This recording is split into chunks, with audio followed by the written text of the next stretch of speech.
So can I talk about the numbers? Because the numbers you heard don't add up.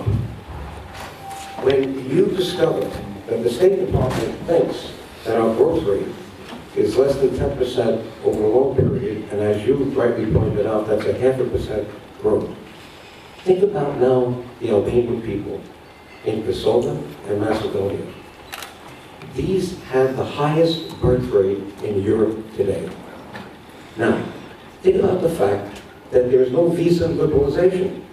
So there's no way for the youngest population in Europe to go west. They're forced to go to Turkey. But why not where there's some growth, like in Germany? That has to be resolved, number one. And think about the fact that you have this continuing adversarial relationship between the Serbs and the Albanians, at least at the government level.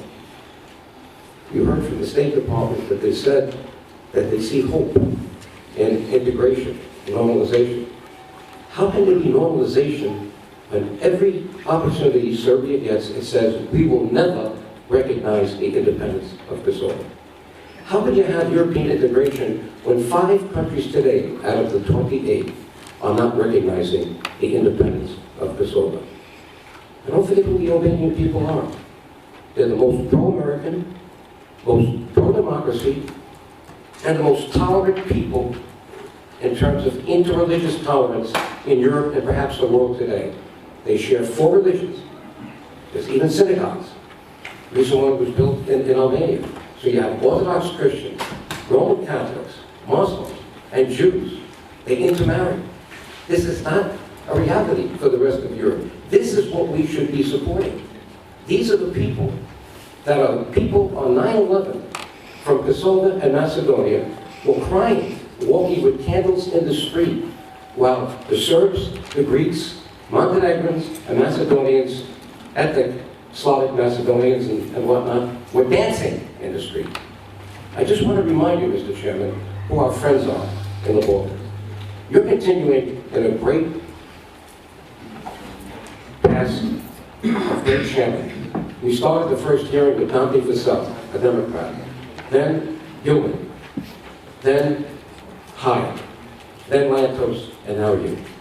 And thank God we have this progression and that America understands that their best friends in the Balkans are the Albanian people. Now, why is this hearing so important? We want to see Southeast Europe integrated into Europe.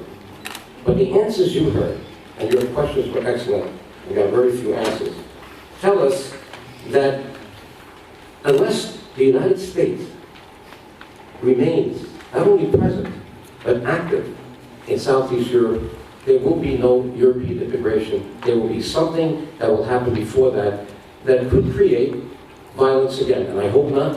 Nobody wants to see that. The problem is, the Albanian people can only take so much. So let's focus on Kosovo, then a few comments on Montenegro. We had a Pristina Belgrade agreement 2 years ago, heralded by Catherine Ashton. It's now been almost 2 years. Very little of the 15-point agreement has been implemented, and yet you heard the State Department say that it's mostly done. It is not. In fact, Serbia has yet to dismantle the parallel structures in the north. Now, what is, I understand your philosophy, and I love it, about self-determination, but there's a big difference in the self-determination that the Kosovars wanted and the Serbs want. Kosovars were under a genocidal maniac called Milosevic.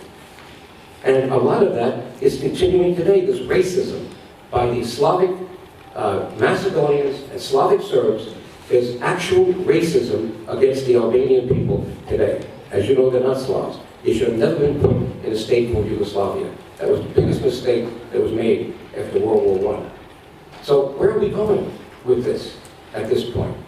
If the State Department thinks that things are in regular order, when Serbia is refusing to recognize Kosovo, refusing to take away the parallel structures and whatnot. The other problem the State Department has is that it has been much too involved in decisions that have been made within Kosovo. For instance, there was an election, there was an impasse. people did not want a return of the regime of Hassan Tachi. Many people feel he is corrupt. And we can say the same thing about some politicians in Macedonia. But what happened was, our State Department You could say that about some politicians here. So. well, I hope not, but it's probably. But the problem is that we have a State Department now that forced the issue. There was a coalition, an opposition, that was trying to regularize things in Kosovo, and now we have a return of the political elite just switching chairs. Now Mr. Tachi is the deputy to Isa Mustafa, who was rated yesterday with the population of Kosovo at 24% popularity, but our State Department engineered that back. Another thing. Joe, you got 60 seconds. Okay. All right. And let's look at Mr. Dell. He forces the creation of a road that's supposed to cost $1 billion to connect Albania and Kosovo. It goes to $2 billion. We need jobs in Kosovo, not a road. That road could have been built by local contractors for half price. And where does he end up? A senior position in Bechtel, the company he needed to get the job. I would say, Mr. Chairman, that we need the U.S. Inspector General for the for the State Department to look at that. Let me just conclude with Macedonia. And by the way, I want to be sure that all my written comments are on the record. And in the case of Kosovo, there's an article that was written by our Open Affairs advisor, confronting the roots, that's Shirley Gloy's DioGuardi, confronting the roots of Kosovo's downward spiral. And I would like to make sure that this article is put on the record in form. Be submitted and put into the record without objection. And on Macedonia, we have another article by Erwin Foray. He was someone who was the former EU Special Representative in Macedonia from 2005 to 2011. I think he knows what he's talking about.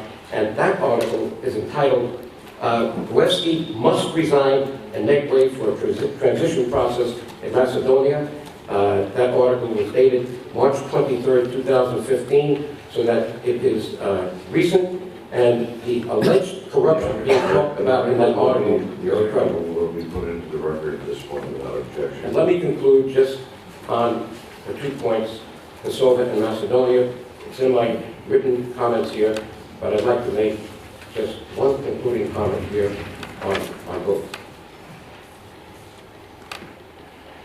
Regarding Kosovo,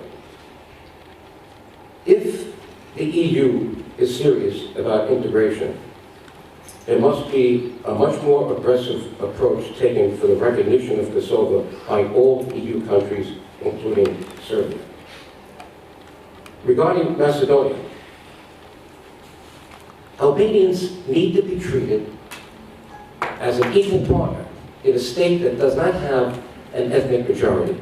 No majority. You have Bulgarians, you have Slavs, and you have the Albanians.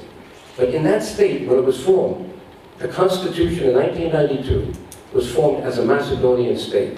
And that still wrinkles the Albanians today because they are not treated as equal, and that's a big problem. The only other option, Mr. Chairman, is federalization.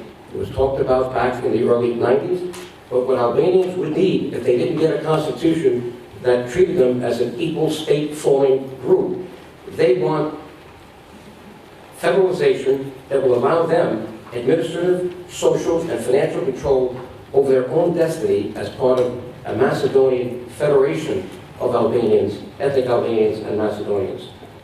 The problem we got in Macedonia is so simple, it's black and white. Macedonia is an apartheid state in the middle of Europe. The Albanians do not live with the Slavs. They live separately, but unequally. And this is the problem today. And now you have Mr. Gruevski being exposed by his own opposition Slavic leader as one of the most corrupt leaders in Europe. And the Albanian people are sitting there trying to figure out where we fit in all of this. Joe, thank you for your time. Thank you so much for this opportunity.